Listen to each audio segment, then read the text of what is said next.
What's going on, guys? Welcome back to Miniature Mayhem. My name's Chris. In today's tutorial I'm going to be going over a really simple method that anyone can do to paint Space Marine faces. It's obviously applied to any other kind of humanoid face. Ideally for this tutorial we're going to need a wet palette. You don't need one, but it just helps that you can keep returning back to the same mixes that you've already made. If you do find today's tutorial useful, please leave me a comment in the description down below of what other kind of faces you'd like to see painted, as I'm considering turning this into a series detailing all different races and how to paint them at all different skill levels. And as always, don't forget to destroy that like button for the YouTube algorithm.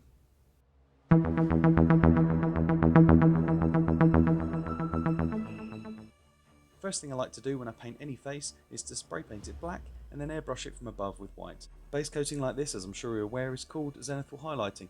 If you've never done it before, it's a fantastic way of showing you where all the details are going to be when you apply the paint further down the line.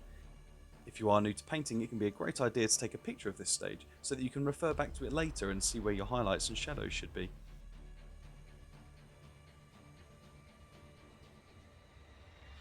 Using 3 or 4 layers of Caucasian flesh tone, I've base coated the entire face. It's very important you use thin layers here as you don't want to lose any details. As you can see on the wet palette here, I'm creating a 2-in-1 mix of Bugman's Glow and Lamian Medium. We're going to apply this over the face as a glaze so that it settles into all of the recesses and gives us a nice natural shade. While this paint's wet, just move it around the face until you're happy that it's settled in all the right places. If you do find you've applied it too heavily anywhere, just dry the brush off and use it to wick away any excess moisture.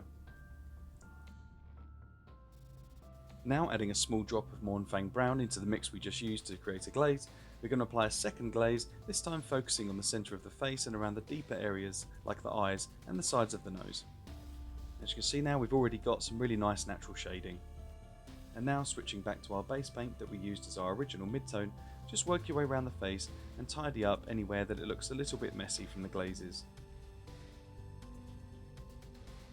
This will set the foundation for all of the areas that we're going to highlight later on.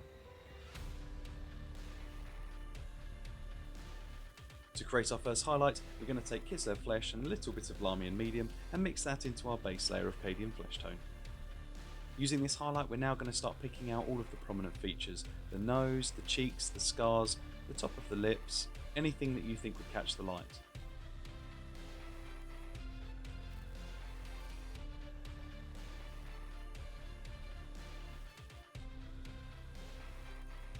For the final highlight at this stage, I've added a small amount of pallid witch flesh into the mix, and I'm going to use this to pick out only the most prominent areas: the nose, forehead, cheekbones and chin.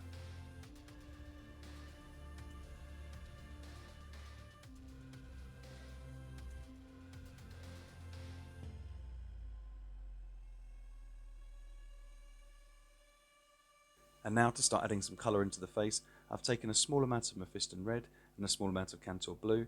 To that we're adding about a 3-in-1 mix of Lamian medium to create 2 glazes. One of these is to add warmth to around the nose and to the lips. As you can see, it's quite translucent. And the same for the blue, we're going to be applying this around the eyelids to create that weary warrior effect.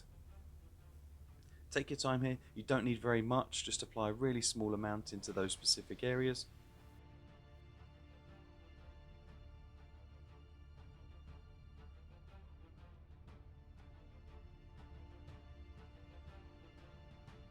If the face you're painting does have any scars, add the same red mix to that as well. Once those are dry, I'm going over with pure pallid witch flesh, picking out the most prominent areas and adding some texture to the bottom lip.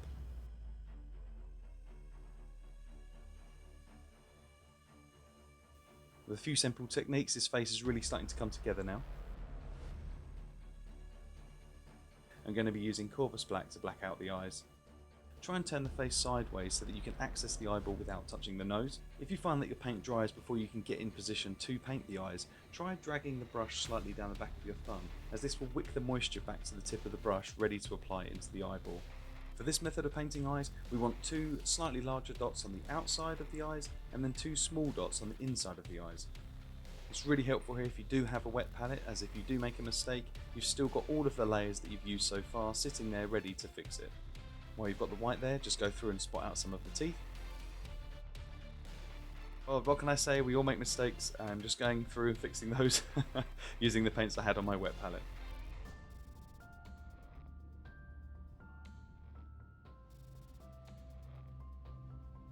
Using lead belcher, I've just given the service studs a quick base coat.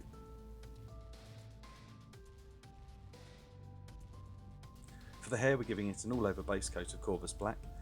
If you guys do find this kind of tutorial useful, leave me a comment down below, and the next faces we do, we'll make sure we cover all different hair colours as well. For the highlight, I'm going to use Skaven Blight Dinge. This colour is in the warm spectrum of the greys rather than the blues, which is quite important when you're using it for natural colours. Going along the front of the hair, I'm just picking out the raised areas and then using a stippling effect on top to create a cool hair effect.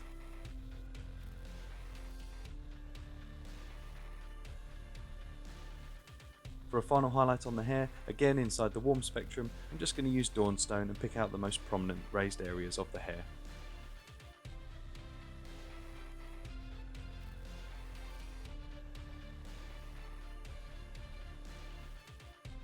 With that final layer now dry, this Space Marine face is complete.